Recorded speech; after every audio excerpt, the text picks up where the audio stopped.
Assalamualaikum warahmatullahi wabarakatuh. Kali ini penulis ingin bahas soal oli versus minyak goreng. Bahasan kali ini terutama karena eh, akhir-akhir ini ada beberapa pembaca ya yang bilang bahwa apa ya, intinya pakai minyak goreng itu bodoh, nggak punya otak gitu ya katanya ya. Terus apa, ada yang mengutip hadis juga, jangan mengajarkan sesuatu yang tidak kamu pahami gitu ya, karena bisa menimbulkan kesesatan, apa mudorot atau apa ya, lupa ya.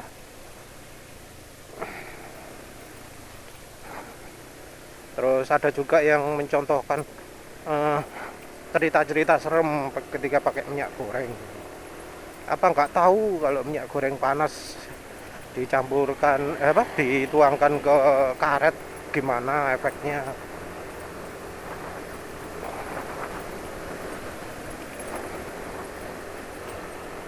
Iya, menurut penulis ya, mereka yang ngomong gitu sudah melakukan penelitian belum? Karena penulis pertama pakai minyak goreng itu tahun 2016, Juli buat artikelnya. Itu penulis yang pertama lakukan adalah mengumpulkan referensi. Jadi yang pertama tahunya dari apa, hmm, forum ya, forum Malaysia. Jadi ada diskusi di grup oli soal pemakaian 100% minyak goreng di Malaysia. Itu forumnya Cari Cool. Itu pakainya di mobil sih sebenarnya.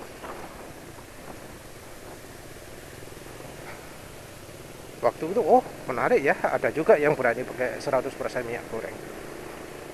Waktu itu juga penulis menemukan beberapa orang eh, Indonesia ya yang pakai juga 100% minyak goreng. Ada yang di mobil Jimny, ada yang apa ya, mobil apa lupa. Yang jelas ada orang jadi 100% minyak goreng. Ngomong nggak ada masalah mulai dari tahun berapa itu, sudah bertahun-tahun lah dia pakai 100% minyak goreng. Waktu itu eh, menggunakan minyak goreng sebagai oli mesin itu bukan sesuatu yang populer. Di Malaysia pun bukan sesuatu yang populer.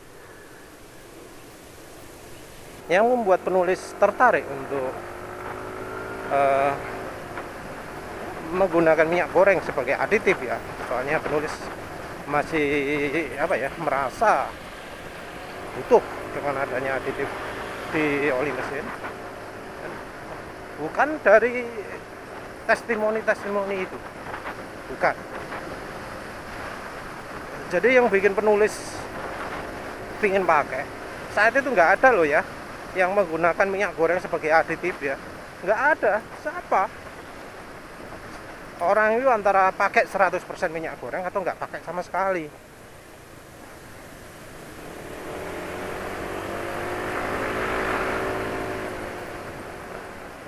Dan alasan mengapa kok penulis milih jadi milih minyak goreng jadi aditif ya, itu adalah berdasarkan penelitian. Jadi penulis eh, ketika tahu ada yang menggunakan minyak goreng gitu, penasaran gimana sih sebenarnya kalau yang di dunia akademis, apa sih pandangan dunia akademis terhadap penggunaan minyak goreng gitu ya. Saat itu penulis carinya masih umum ya, kata-katanya minyak nabati. Jadi umum, minyak nabati ini apa yang dimaksud adalah selain castor oil ya. Castor oil itu beda sendiri ya, nggak sama dengan eh, minyak kelapa sawit. Beda jauh. Di castor oil atau di minyak jarak itu ada bahan yang spesial. Nah, castor oil ini jadinya nggak begitu kompatibel dengan oli mineral. Jadi castor oil itu tidak kompatibel untuk oli mineral, catat itu. Oli sintetik pun nggak kompatibel, ester pun nggak kompatibel. Ester yang dipakai sebagai bahan oli ya, bukan ester-ester lain. Ester itu banyak ya. Jangan kalau ada namanya ester dianggap sama semua. Enggak. Ester itu beda-beda. Ester itu sebutan ya, terhadap suatu jenis ikatan molekul ya. Penulis nggak jelas apa gimana, tapi yang jelas ester itu banyak tipenya. Sampai mau bahas apa lupa tadi.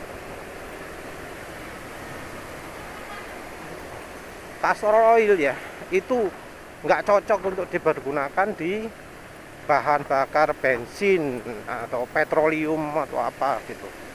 Cocoknya dipergunakan di alkohol. Mengapa? Karena kalau pakai bensin akan muncul reaksi, dan reaksinya ini bisa menimbulkan macet gitulah, bisa menyebabkan piston macet atau apa gitulah.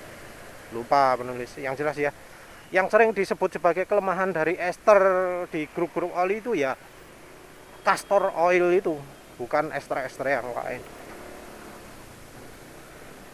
bukan minyak nabati yang lain. Wis pokoknya ngomong ester itu grup oli pasti yang dipakai contoh adalah castor oil, padahal ya enggak, bukan sebenarnya. Mau beli oli dulu nih, barusan beli enduro sport 20W50 ya, sekali-sekali lah coba lah enduro. Sebelumnya coba enduro matic kecewa, lihat-lihat lah gimana enduro. Harga 38.500 yang versi 800 ml. Nah, balik lagi ya ke, jangan bahas castor oil lah, itu oli yang nggak cocok untuk kita pakai. Kalau grup oli bahas ester, pastikan itu yang dibahas bukan castor oil. Seringkali omongnya aneh ya, wong ester kok membahasnya castor oil. Tahu sendiri kan pabrik oli itu bahannya dari bahan minyak bumi, dan castor oil itu adalah bahan nabati, bukan dari minyak bumi. Aneh ya. Terus berikutnya,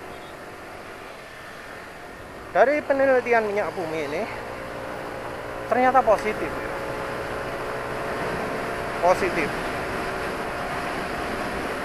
Dari banyak penelitian ini diketahui bahwa minyak nabati itu punya keunggulan. Keunggulannya adalah licin. Jadi dari sisi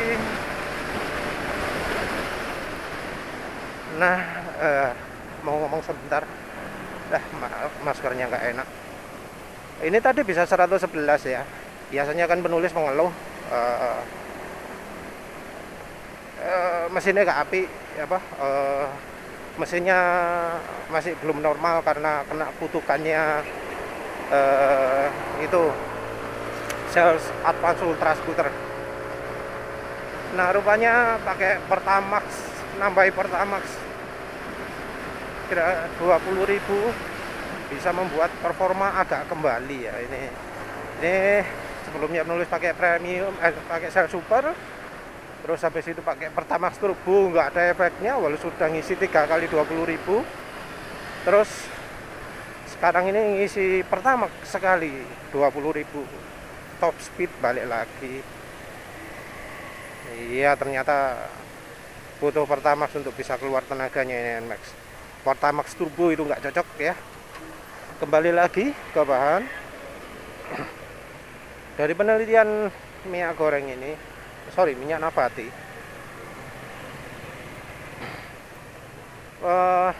hasilnya positif.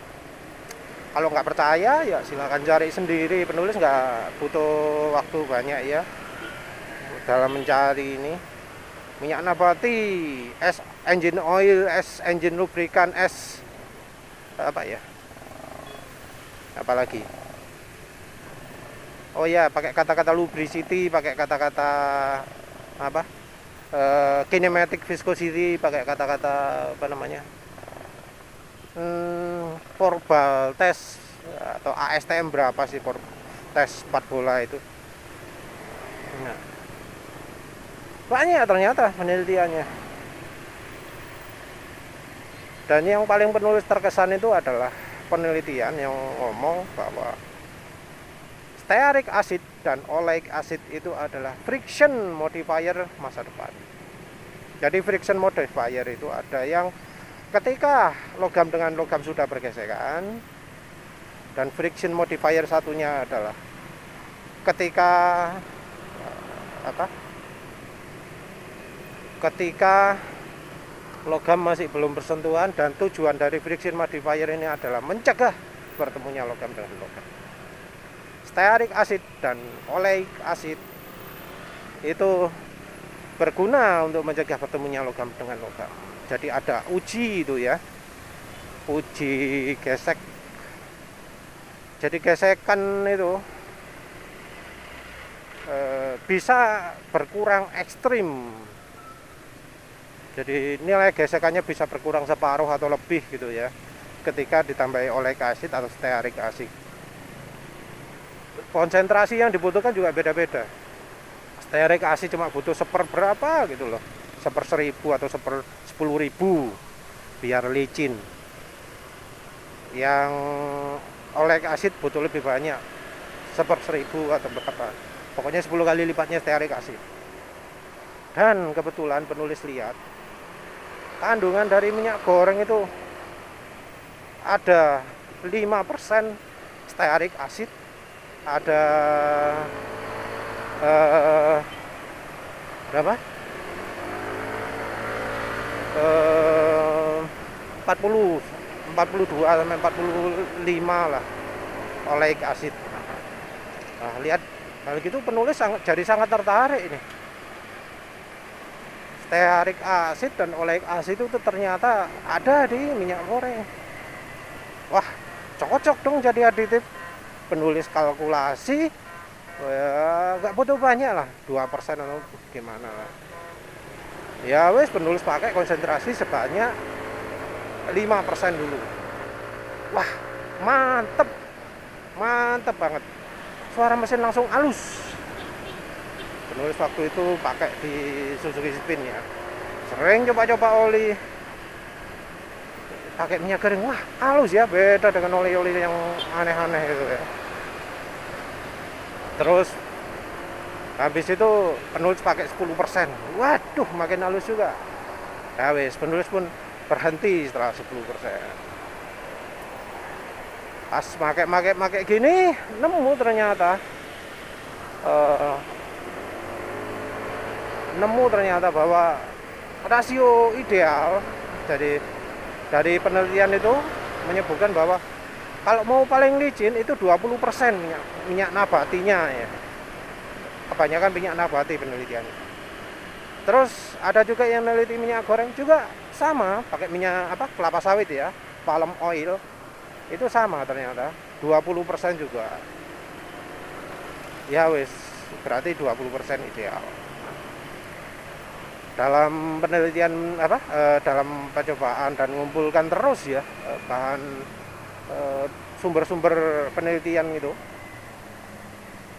lambat laun mulai banyak yang pakai minyak goreng.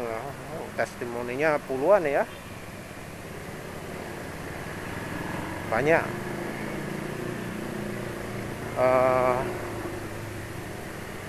Terus muncul tentangan-tentangan terutama dari grup oli. Entah mengapa ya grup oli itu menentang ya. Padahal pakai minyak goreng ini bisa bikin oli awet ya.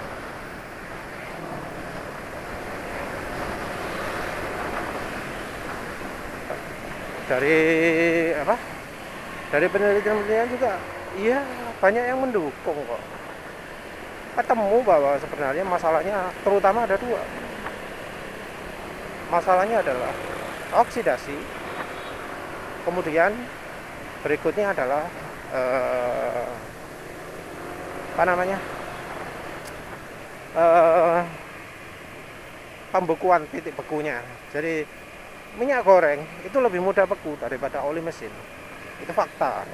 Itu wis pengetahuan ilmiah, dari ilmiahnya sudah diakui bahwa minyak goreng itu titik bekunya tinggi. Jadi minyak goreng itu di suhu 0 derajat, itu di bawah 0 derajat itu lebih mudah membeku. Kita taruh kulkas lah, kan membeku. Nah kayak gitu. Tapi encer itu loh yang aneh ya. Walau di suhu 0 derajat mudah beku, dalam kondisi lain ia lebih encer daripada oli mesin. Ini hal yang hal yang cukup cukup menarik juga ya. Dan ingat ya, kalau yang namanya titik bekunya itu tinggi, maka titik penguapannya juga tinggi. Nah ini yang sering diabaikan oleh orang-orang yang protes-protes itu, termasuk yang cerita-cerita soal kalau minyak goreng panas dituangkan, kalau minyak goreng panas di dapur bisa menimbulkan ledakan dan macam-macam ya. Titik bekunya minyak goreng yang tinggi, titik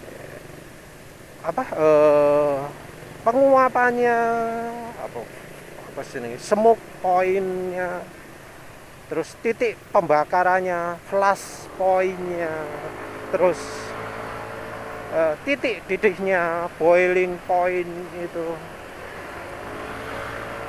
lebih tinggi semua dari minyak goreng. Jadi kan minyak goreng katanya mudah menguap. Nah, smoke pointnya dari minyak goreng ini lebih tinggi. Jadi ya, kalau ada yang mengalami oli mesin mudah menguap, pengen mengurangi penguapannya, dioplos dengan minyak goreng, bakal sulit untuk menguap. Jadi kalau nggak percaya ya cari sendirilah informasi flash point. Flash point itu di produk datasheet itu sering kali ditunjukkan. Coba dibaca berapa flash pointnya dari oli mesin itu.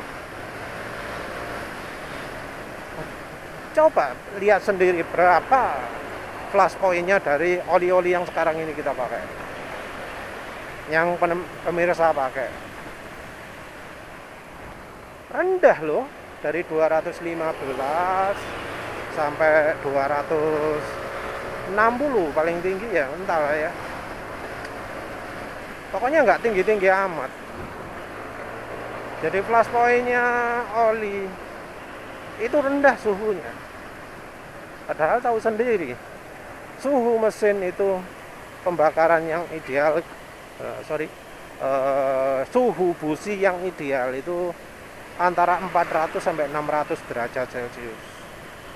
Suhu aktivasinya aditif moli itu ya sekitar segitu juga, 500 sampai berapa gitu derajat Celcius. Tinggi ya.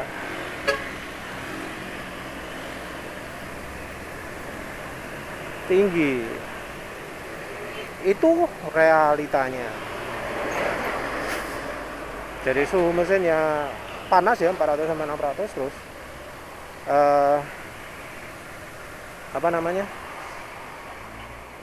aditifnya juga bekerja di suhu tinggi. Dinding silinder ya, bayangkan lah, yang paling kena panas kan dinding silinder. Kira-kira berapa suhu dinding silinder itu? Dan oli boiling pointnya berapa itu? 320 260 berapa gitu. Sayangnya boiling pointnya nggak disebutkan. Smoke pointnya juga jarang sekali disebutkan. Yang paling banyak flash point. Ya kita pakai acuan flash point lah, titik bakarannya lah.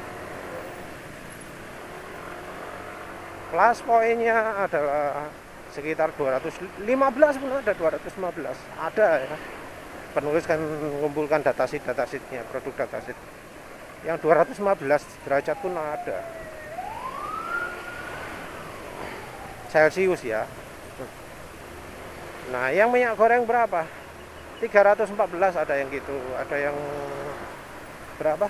320 ya, macam-macam, tapi yang jelas hampir 100 derajat Celcius lebih tinggi daripada oli mesin. Itu fakta.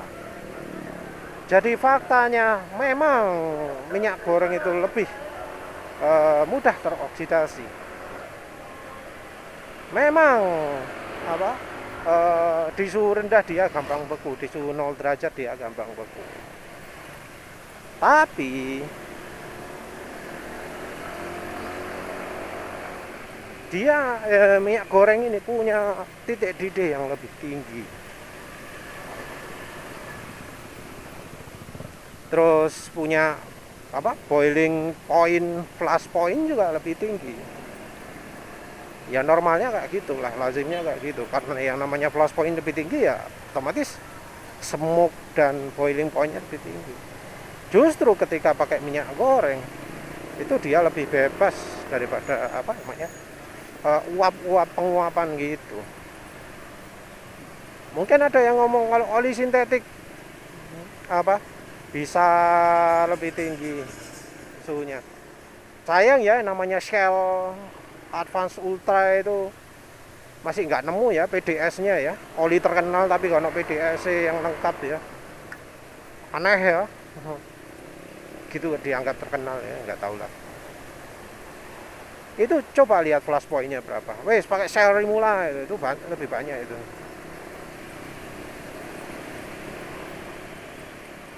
Shell Rotella wes yang katanya populer, Rotella Rimula. Coba lihat flash point-nya berapa. Merasa olinya terlalu jelek, silahkan coba Fastron Gold, apalagi Mobil One, Amsoil, Kendal. Coba dilihat berapa flash point-nya. Entah pabrikan itu nunjukkan evaporation loss-nya berapa ya. Kalau minyak goreng agak mustahil ya ada evaporation loss. Evaporation loss itu biasanya diukur kalau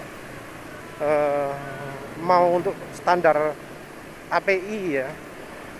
Makanya yang mencantumkan evaporation loss sedikit. Karena memang mereka nggak punya niat untuk ikut standar API. Ngaku-ngaku tok. Nah, lihat berapa evaporation loss-nya oli yang sedang dipakai sekarang.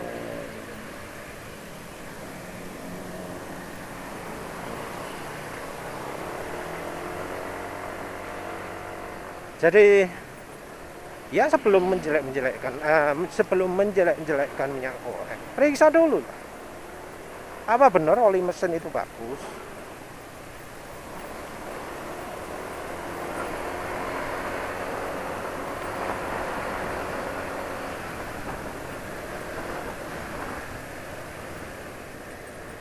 Penulis saja loh akhirnya memutuskan pakai ya ini mesin super lah. Karena ya banyak oli-oli jelek yang lain lah. Tadi nyoba juga enduro sport ya yang 20-50. Ingin jajal gimana sih? Apa bener top speednya disunat juga?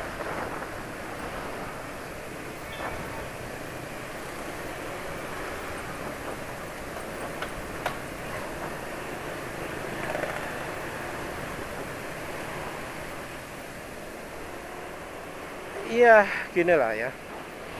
Sebenarnya ya, kalau pingin serius, sebelum protes itu sekali-sekali lah melakukan Google gitu. Mudah kok untuk cari penelitian soal minyak goreng ini ke pemakaian minyak goreng sebagai oli mesin itu. Minyak nabati dah. Ada penelitiannya sebagai oli mesin. Nggak usah yang untuk industri, yang untuk motor aja pun ada. Untuk mobil juga ada. Sebelum protes-protes nganggap minyak goreng itu gila macam-macam. lihatlah, ada penelitian soal itu. Terus ya, sebelum menganggap oli buatan pabrikan itu bagus, sudah pernah coba belum?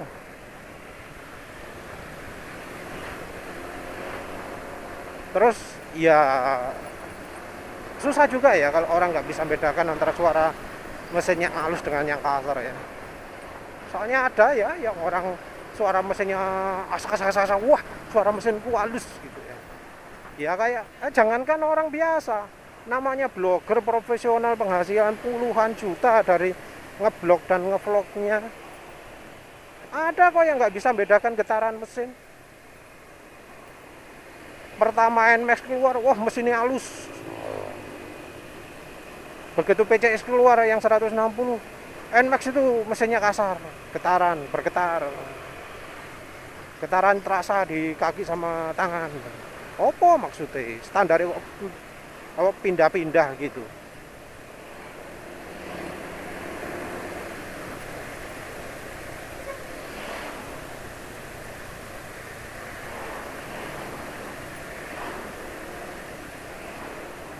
Itu blogger profesional aja gitu. Motor yang getarannya terasa, wah halus tenan. Di sandar tengah gak obah belas, gak getar belas. Padahal ketika dipakai motornya getar.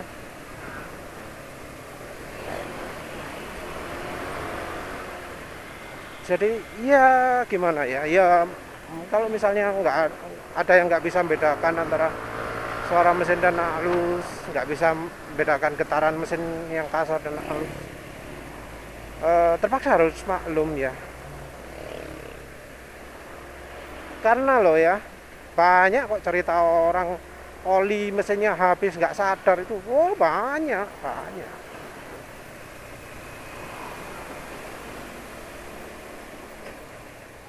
Itu karena apa? Ya karena mereka nggak bisa bedakan suara mesin kasar sama halus.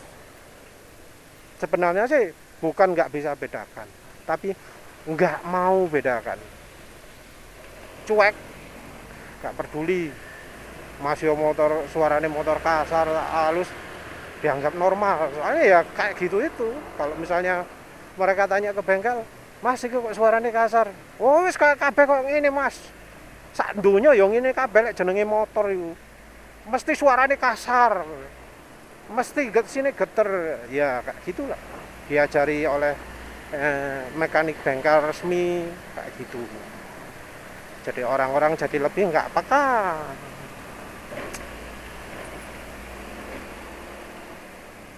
Ketika misalnya dibongkar olinya habis sama sekali, walau periode penggantian olinya sesuai bengkel resmi, ya paling dibilangin juga sama mekaniknya, kok kabeh motor kok ngene Mas, lek ganti ini sesuai periode pancen cepet entek gitu ya. Jadi dianggap normal oli habis bis ketika menggunakan oli resmi dengan penggantian oli yang direkomendasikan oleh pabriknya. Normal, dianggap normal kayak gitu. Ya yang ngerti, yang bisa melihat penipuan kayak gitu, iya kita sebaiknya informasikanlah kepada mereka yang nggak ngerti bahwa oli mesin itu beda-beda. Rekomendasi pabrikan itu ngawur intinya. Oli mesin pun buatan pabrik terkenal di dunia. Honda itu kan merek internasional, wow terkenal, motornya paling laris. Yamaha juga terkenal juga, itu merek dunia itu. Shell, kenal wis. Mana-mana di dunia manapun ada Shell. Tapi oli mereka jelek apa orang tahu? Enggak. Ya karena sering dibohongi sama mekanik yang berusaha mencegah orang klaim garansi itu. Minyak goreng juga, ya coba dulu lah kok protes.